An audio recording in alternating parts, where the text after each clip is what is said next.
Hi friends, ಇವತ್ತು ಊರ ಹಬ್ಬದ ಕಂಟಿನ್ಯೂಷನ್ ಮಿನಿ ವ್ಲಾಗ್ನ ಮಾಡ್ತಾ ಇದ್ದೀನಿ. ನೋಡ್ತಾ ಇರ್ಬೋದು, ದೇವಸ್ಥಾನದ ಹತ್ರ ಯಾರು ತುಂಬ ಚೆನ್ನಾಗಿ ರಂಗೋಲಿ ಬಿಟ್ಟಿದ್ರು. ಊರಿಂದ ನಮ್ಮ ಅಣ್ಣಂದಿರು ಮತ್ತು ಅತ್ತಿಗೆದಿರು ಕೂಡ ಬಂದಿದ್ರು. ಎಲ್ಲರೂ ಒಟ್ಟಾಗಿ ದೇವಸ್ಥಾನಕ್ಕೆ ಹೊರಟ್ವಿ. ಹೊರಗಡೆ ನೋಡ್ತಾ ಇರ್ಬೋದು, ಅದು ಮೆರವಣಿಗೆ ದೇವ್ರನ್ನ ಎಷ್ಟು ಚೆನ್ನಾಗಿ ಅಲಂಕಾರ ಮಾಡಿದ್ರು. ಆಮೇಲೆ ದೇವಸ್ಥಾನದೊಳಗಡೆ ಇರೋದು ನೆಲೆ ದೇವರು. ರಾತ್ರಿ ಎಲ್ಲ ಮೆರವಣಿಗೆ ಇರುತ್ತೆ ದೇವ್ರದ್ದು, ಸೊ ಎಲ್ಲ ರೆಡಿ ಮಾಡಿದ್ರು. ನಮ್ಮ ಮನೆಯವರು ಕೂಡ ಬಂದರು.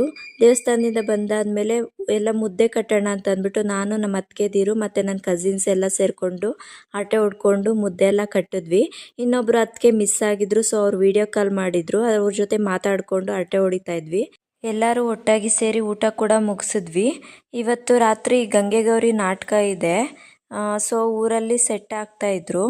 ನಮ್ಮ ಮಾವನ ಮಗನೂ ಕೂಡ ಸೇರಿದ್ದ, ಬಟ್ ಬಲವಂತ ಮಾಡಿದ್ರು, ನಮಗೆ ಇರೋದಕ್ಕೆ ಆಗಲಿಲ್ಲ. ಊರಿಗೆ ವಾಪಸ್ ಬಂದ್ವಿ. Thank you for watching.